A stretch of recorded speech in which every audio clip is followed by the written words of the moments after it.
I appreciate the opportunity to talk to you. I am George Dallaire, so I am currently serving as your chief deputy. So in most states they would call that the undersheriff. I'm the guy right under the sheriff. My job mainly consists of administrative work and training nowadays.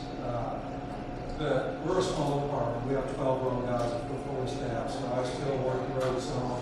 Got guys up on calls. Or two Saturdays ago, I ended up having to work a shift. That's just the way it is with the sheriff's department here. We're not big enough to do without filling in a lot of different positions, at certain times. I live down in, does everybody know, nobody knows where Domes is, hardly, but most of you know where Scotland is. Okay, so I live about 4 miles east of Scotland off State Road 58. My wife and I, Marilyn, she's a Bloomfield graduate. We have a small cattle farm there. That's kind of my hobby, raising cows. We raise cows and calves. And, pretty little place. It's on a dead-end road. Butts up to the Crane Naval Base. All good neighbors. It's my little corner of paradise, honestly. You deal with people all day on this job, and I love people, and most of them are good people, but by the end of the day, you're ready for just a little bit of peace and quiet. So I'll get on my gator and go feed cows and go out and just sit in the pasture, and they all come around me and watch me for a little bit, watch deer and fox, and all kinds of stuff, so you get a little bit of peace and quiet. And now they just come and stand around, they're curious, they'll all get in a big circle. Oh, I'm sorry, buddy. So that's what I do, just to kind of take the stress off out there, or I'll go fishing, but I love taking care of my cattle. We just started having our first calves for the year, so it's always my favorite time of the year. We have a lot of new babies. We got a bunch of baby fox living in our hay barn, so you see baby deer, baby turkeys, baby cows. It's kind of nice to see all that. But it's, like I said, it's my little corner of paradise. But I started my career 22 years ago with the Sheriff's Department. And during that time, I worked the road for 6 years for Sheriff Allen. And then I spent 8 years as Sheriff Pierce. When he was in office, I spent 8 years as his detective sergeant. And during that 8 years, that was probably my most interesting 8 years, because I always loved the investigative part of it.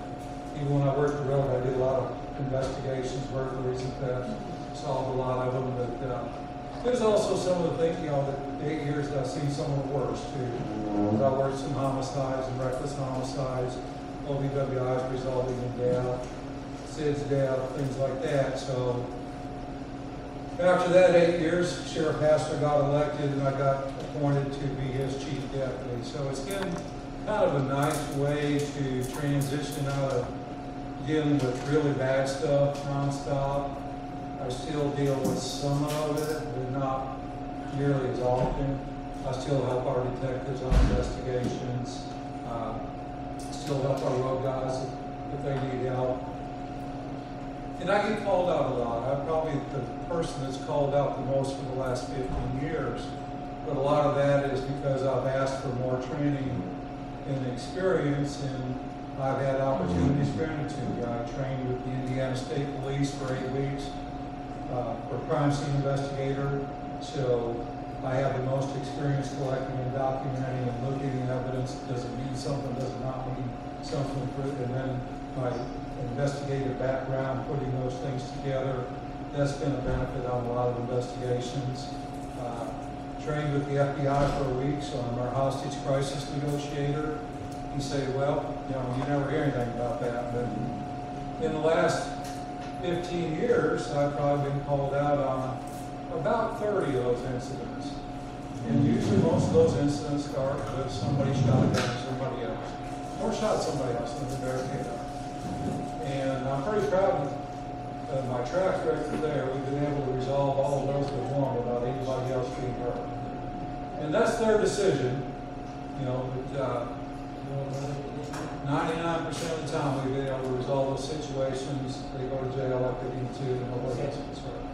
I also trained with the Indiana State Police for another week. about 15 years ago to allow me to test marijuana for court. Mostly, you probably don't know this because you're not involved with the business, but anytime we make a drug arrest, an expert has to, we could do a field test and say, yeah, I'm tested with a field test as this, but then it has to be tested by an expert to say that it is indeed that drug.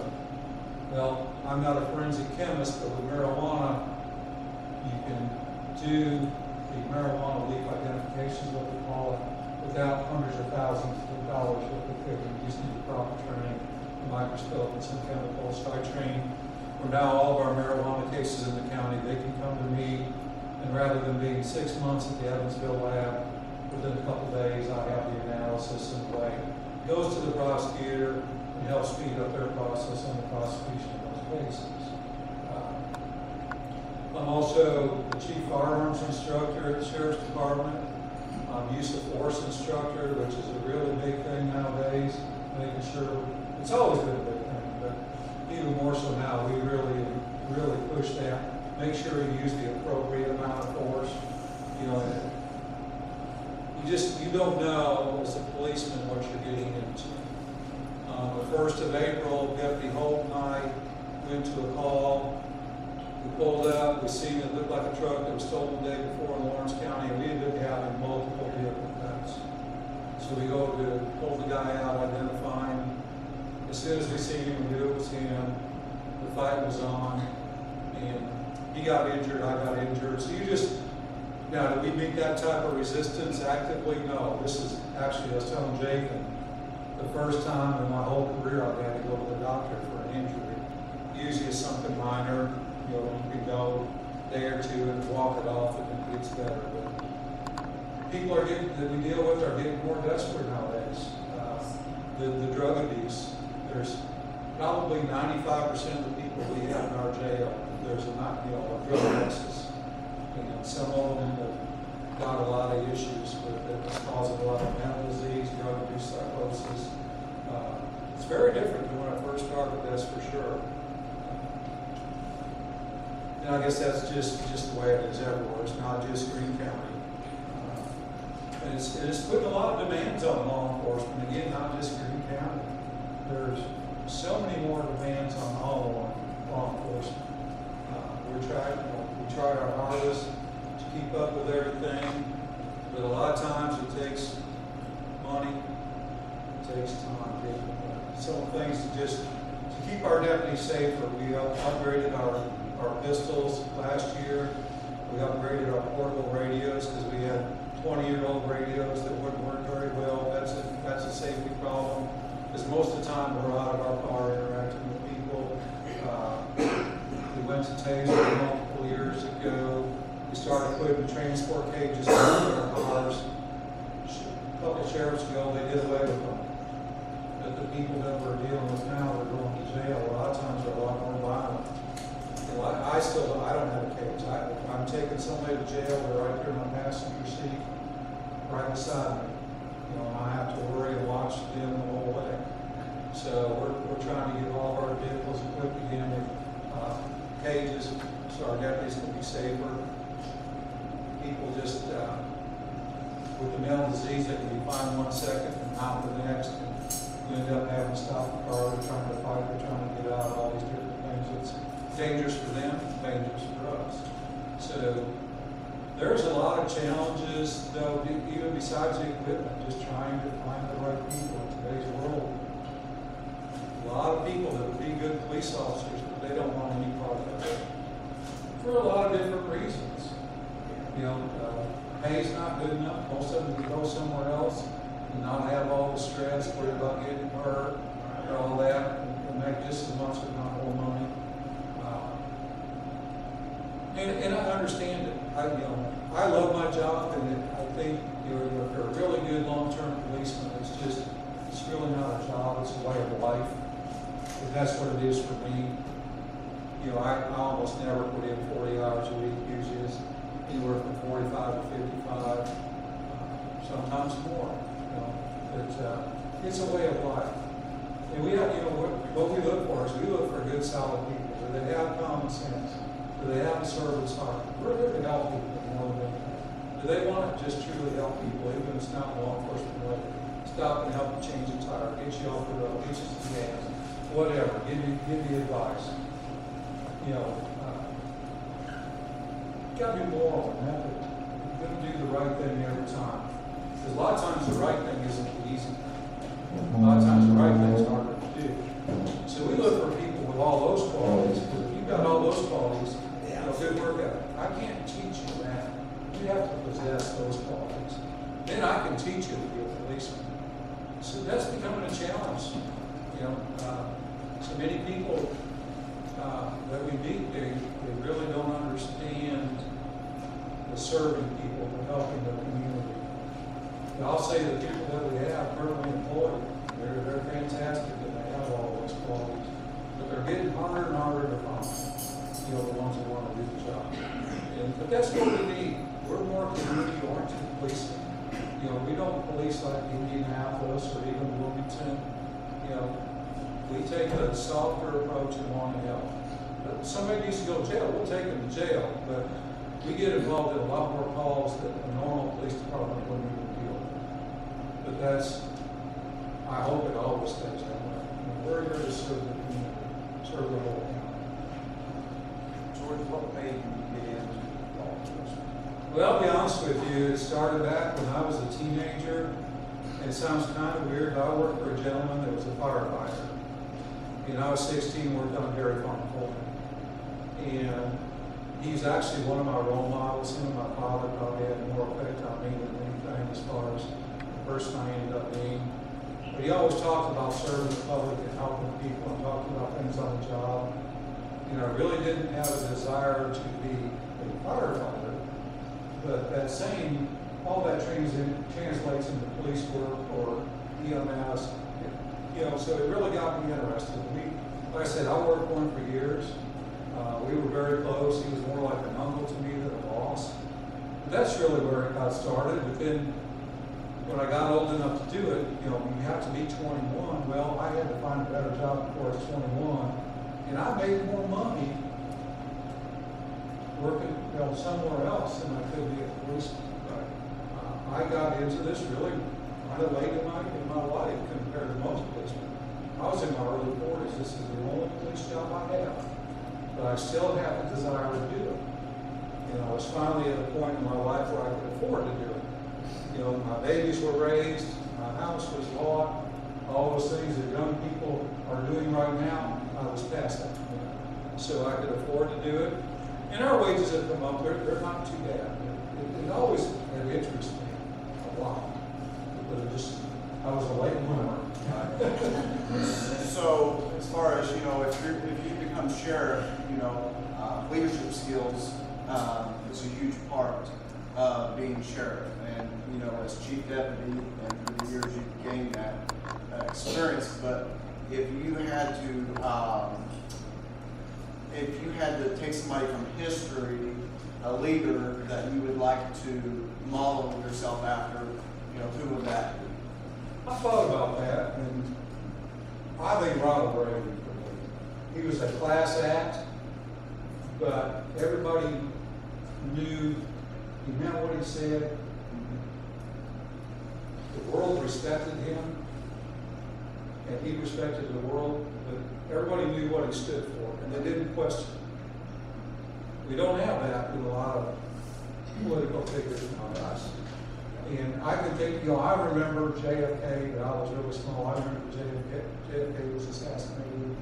I remember we got home, you know, but I was too young to really remember what he was as a president and all that. But I look back at Ronald Reagan and a lot of things, I've read a lot of things about him over the years, and I just think he was a pretty class act.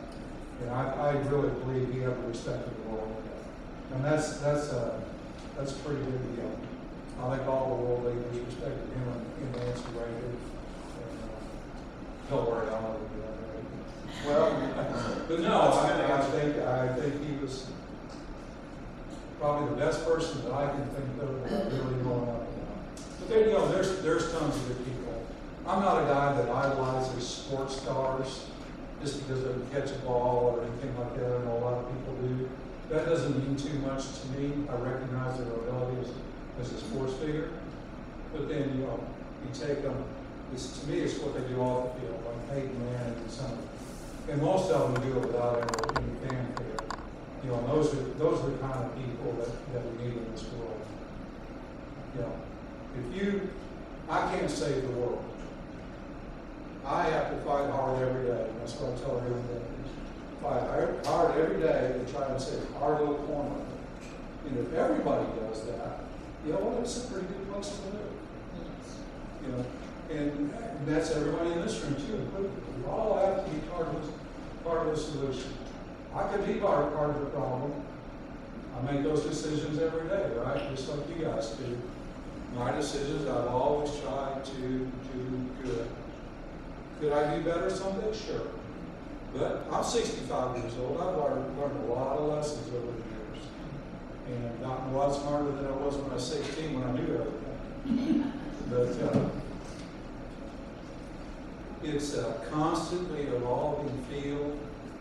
And it's a really difficult position as sheriff because you're one guy. We have over 70 employees, counting our correctional people, our kitchen, our courthouse, our reserves, our deputies, detectives, and we run 24/7. We don't ever shut the lights off. We just change calls. So it's really hard to keep your hand on everything that happens 24 hours a day, 7 days a week. You got to answer your phone. You got to be able to jump up and go right then and there. And I understand that. I'm the only candidate for sheriff that's currently employed full-time at the sheriff's department. Okay. I have my hand up and my finger on the pulse. I'm there 5 to 6 days a week, sometimes 7. I'm a phone call away. Like I said, I'm the guy that calls in the middle of the night. Things are going really bad. I'm the guy that's there. Put the plan together and make it happen. Whatever we need to do. I want to continue to do that. I love my job. I love the people I work for, which is all of you, everybody in the county. I love the people I work with. I know I have a lot to offer. I know I can do the job. I work hand in hand with the sheriff every day. We're currently working on some things we're currently working on. Is get the body cam grant, to get our officers' body cameras. We're redoing all of our policies and procedures for our department. That's about a 7-month process. That sounds awful long, but when we're done, we'll have policies and procedures on things we don't currently have. Okay, so again, we're trying to make it better. We're looking at upgrading on some other technology that will save our deputies time. If I can take a deputy and save 15 or 20 minutes here, 15, 20 minutes here, at the end of the day, give him another 20, 30, 40 minutes so he can do other paperwork. That's a big deal. Because they get stressed out. They've got our deputies, and I'm trying to belittle any other police department. But it's very different working for a sheriff's department than it is Lincoln PD or Woodall or anybody else. We serve the courts, we serve the citizens, and we run a jail. We haul people all over the state of Indiana. Sometimes, I don't know, I've been to Kentucky at least a dozen times the last few years to pick up some guys. We spend a lot of time on the road, but they've got the hardest job in law enforcement. Okay, it's just comparison. Again, it's not talking bad about anybody. But Linton has 10 officers that they're full to work the road. I have 12. Linton's got 5,200 people. I got the rest of the 32,000. Okay, they've got, I'm just going to say 3 square miles. I don't know exactly what it is. Our guys have the rest of the 549 square miles. So they've got, it's just a lot harder. Our guys will run 8,600 calls for service a year. Divide that by 12 and then throw on the report time, the 30-minute drive time and all that. They're pretty busy people. And they need more help. And what is your name? I am George Dallaire. It's right here, Mark.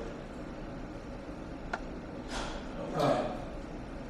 So there's some things that I really hope that I get there, that I want to implement, that, like I said, you know, we've been trying to make it better every year. There's still a lot of things we can do to make it better. It's never as good as it can be, right? But we need to start looking at getting more help for our guys. Number one, we need to do some things that will save them some time. And it's just a little technology in their car, but it all takes time and money, just like this body camera. For me to put body cameras on 12 road guys and 2 detectives, it's right at $80,000. We got a $20,000 grant. Well, the other $60,000's got to come somewhere, right? But we're working on that. We got it all figured out. We got it approved. But everything's so expensive in today's world, you know. And it seems like every time we go to do something, I go to replace the police car. It's $40,000 and another $6,000 to put all the equipment in. You know, it's just money goes through the sheriff's department. It's a huge budget. Second only to the highway department. You know, but and we got to use the money the right way. The money comes from every one of us, myself included. You know, you got to be fiscally responsible. You got to spend it where it really matters. What are you getting from it? Don't just spend it to spend it. Spend it on things that matter, things that count, things that make our guys more safe, more efficient, benefits the community, you know, whatever it is. One of the other things that I do is I manage the Project Lifesaver International. Probably, I don't know, has anybody in here ever heard of that? We do a fundraiser once a year. It's a service that we provide to autistic children and some dementia and Alzheimer's patients, where if they wander off, we've got a little transmitter on them, about this, on a band, it's about the size of a wristwatch head. And it's got a transmitter. If they wander off, we can take a receiver and go out and locate them before they get too far. The majority of our clients, I think we're at 16 right now, are autistic children, and they just don't know how to find a way out. So that's another thing that we do. We fund that strictly off fundraisers. We've got money from the Legion. I just got money 2 days ago from Church in Salisbury. Church in Lyons gave us the seed money to start. We have a fundraiser at Joe's Pizza, where everybody teams in and teams up and serves food for tips, and you know, make a few $1,000s a year to fund it, because every 60 days we have to change the battery in their devices with a new crispin. So I've been in Greene County pretty much all my life. Grew up just down the road here, back before Lone Tree was open. If you remember back when that was a dead end road, I lived on the other side of it. So, parents parents from around here, business owners here in Linton. Went to First Baptist Church, still go there today. I consider that my home church, but I do get to go. I've been with the Sheriff's Department for now, in June, it'll be 31 years. I started when I was about 10. So you guys can do the age progression, right? Sure. Sure. Now, be good, Jordan. I'm going to say, Tom Franklin is the one that hired me, so if anything wrong, you blame Tom. Or this little lady right here, it's all her fault. I retired from full-time duty from them in 2015 and worked at the hospital. So you've seen me over at the hospital. I started over there in 2013. For about a year and a half before that, I worked at Bloomington Hospital. So I worked one shift at the Sheriff's Department, and I would work another shift at Bloomington Hospital, or vice versa here. I'd work a shift here at the hospital, and then I'd turn around and work a shift at the Sheriff's office in the evening. I did that for about 2 years, and I finally said, I can't do it no more. So I retired from the Sheriff's Department full-time. I went into a reserve status, an auxiliary status, if you will.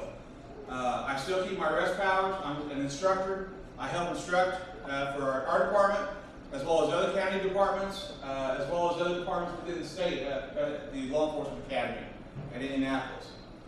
On top of the law enforcement, I've got 27 years experience in the fire service. I cover your fire area here from Lone Tree Road all the way to the River Bridge at Bloomfield. I go about 2 miles south and about 3 miles north, and that big of an area. So, about the last 15 years, I've been was put in as fire chief for the Swift City area. So that is part of my responsibility also guys. About 12, 13, 14 years ago, I got put onto the Swiss City Town Board. So I'm a board member, I've been an active board member ever since I've been put on there. That's been a challenge as well, learning to deal with policies and local government and that type of stuff. So back to the Sheriff's Department. Whenever I retired in 2015, I had the rank of lieutenant, and that was put in as a merit position. My duties was I supervised. I was a day shift supervisor, I was a night shift supervisor. When guys had questions, they come to me. Up until recently, when guys had questions, they still called me. I went over and approved all the accident reports, all the crash reports. So if they had questions about the crash reports or policies that went on with the crashes, they would call me, and I could be able to answer that. My family, I married my wife in '94. We actually started dating in November of '92. It was on Friday the 13th, November 13th of 1992. I remember that very well. We went to a little Italian place in Bloomington that is no longer there, so we made it longer than that Italian place at least. I told her, I said, it's Friday the 13th, you should have known better. But here we are. We celebrate our 30 years together this year. So we've got 2 kids, 2 daughters. My youngest daughter, Alyssa, she is a charge nurse at a regional hospital on, I think it's 5th floor up there or whatever. It's med-surg floor at regional hospital, sorry, not Bloomington. Regional hospital in Terre Haute. She also works down here at part-time PRN work at Green County General Hospital on the 3rd floor. She's day shift at both of those. My oldest daughter, Natasha, she works at Regions Bank here in Linton. She's married and they live here in town, and she's got 2 boys. I call them knuckleheads. I get them off the school bus usually 4 days a week, sometimes all 5 days a week. So I get them off the bus, we do homework, we do snacks, and then as soon as Nee walks through the doors, watch for supper. Paws not fast. So you guys understand that. They're 9 and 11. So they're bottomless pits. They like to eat. So it doesn't matter what snack they get, they're ready for supper. They're good help at a fish fry, though. Yes, they are good help at fish fry. They like to run. They enjoy that. I don't know where they get it from, but on top of all that stuff going on, I'm on the event center board, which is the board that governs the fairgrounds, the new building there at the fairgrounds. I'm on the governing board for that. So we go over the policies and the procedures and any maintenance issues or any go deal with rain and that type of stuff there at the event center. So I'm also involved with that. Been there for about 4 years now. So as you can see, I'm committed to my community. I was over here Thursday night in Lincoln helping with the fish fry. This is the second time I've done that. In my community at Swiss City, our department sponsors a yard sale. We sponsor a chili supper a couple times a year, and both of those are pretty much free will donations. We don't do it for money. It is a fundraiser for us, and we do make some money for the fire department. But it's nice to have the community come out and be able to sit together and talk together. That's my favorite thing. I like to stand back in the corner and watch them converse, enjoy each other's company. We did it last year, the year before, of course, we didn't do that. So we had a good time. So anything else we can get on that? I've got some tough questions. Yeah. So, what made you get into law enforcement, and what was your first law enforcement job? Was it Green County Sheriff? Yes. What made me get into law enforcement? I will date back to my junior high days. I actually dated a girl, had a girlfriend in junior high, that her brother was a Lincoln City officer, Tony Ledbetter. Yep. So, you remember Tony and Mike Cool. So I dated his younger sister, Tiffany, and dated them. We were 10, 11, 12 years old back then. So, but my thing was the way that Tony presented himself, the professionalism that he had, that drew me to law enforcement. According to my parents, I've always been, and I always loved it, even as a little kid. Anytime we went somewhere, we had to go by a fire station, we had to go by a police station, and look at the cars and the trucks. I did 2 years at Vincennes University, 2.5 years at Vincennes University. I knew I wasn't going to be 21 until after I graduated, so I stuck it out for 2 years, 2.5 years, driving. I commuted back and forth from here in Linton to Vincennes, and I graduated in December of '90 from Vincennes University, and Tom hired me in June of '91 as a jailer inside Greene County Jail. So I worked there a couple months part-time, full-time, part-time. I mean, it was still a 40-hour week, but it was classified as part-time. So then I worked a year inside the jail before going to the road. So it sounds like that Tony Ledbetter was probably somebody that inspired you. Absolutely. Would you say there's anybody else that kind of inspired you? Of course, Tom, I mean, hiring you, that's all the inspiration you needed, right? Tom was a good sheriff. He was good to me. He allowed me to do a lot, so I will give him that. Really, the biggest person, I mean, as any son would do, I look at everybody. He's a good businessman. He ran a business here in town for many years. He was a hard worker. He worked in the coal mine industry. He did, stuff around. We were farmers.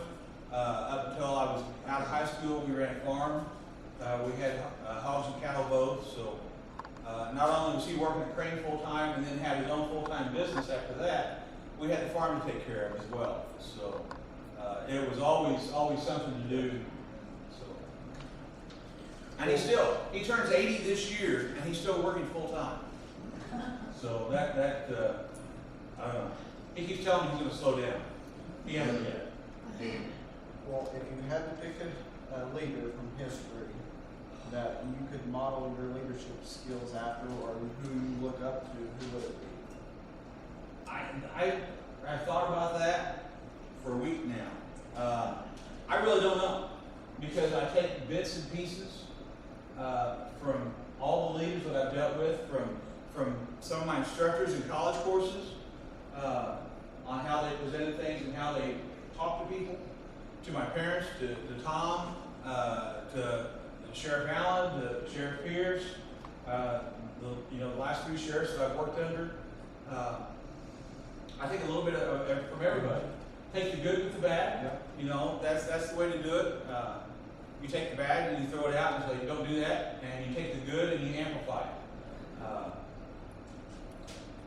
My biggest thing for work and that I've seen or that I've done, I think, is being able to resolve things peacefully. I don't like confrontation. I mean, I'll confront it, but I'm one that will go talk to them. I don't bottle it up, and I don't call people out in front of everybody. I like to have a one-on-one conversation with somebody that I can sit down and talk to. Tom's told me in the office before, have a seat, but he's done it one-on-one. And I respect that, because that's the way it should be done. It's not, you don't call them out in front of everybody. That's great. So, you kind of alluded to some of these things, but what has made you decide to run for sheriff? Truthfully, it's knowing the leader that I am or that I can be. I wanted to bring that to the county. I had a lot of responsibilities when I was there full time, and I think that my leadership ability there, my leadership ability that I've grown at the hospital, and what I've done through the fire service, I think that is going to allow me to lead these guys in the direction they need to be. And Georgia and Ray can talk to this as well. I started in 2014. I started in 13. In 2014, we started doing de-escalation and training with our staff and employees.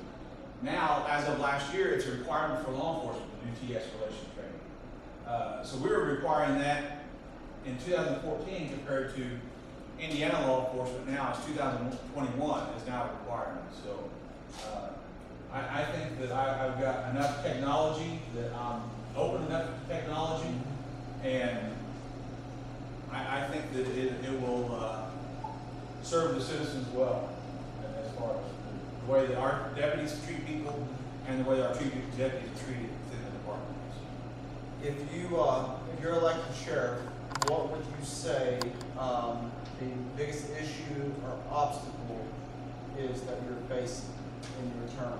Probably the same one that Tom had, the same one that Leon had, the same one that Terry had, the same one that Mike's dealing with. Is keeping officers here, keeping good officers here. We've lost 16 officers in the past 6 years, and not lost them. I mean, they've left. That's going to be my #1 goal, is to keep good officers. Whenever you have officers that have 13 years or 8 years or 10 years, and they're leaving for another local department, that's an issue, and I hope to correct that. Keeping staff, whether it's inside the jail, and that's always been an issue. On the road, dispatch, that is definitely the thankless job that I don't want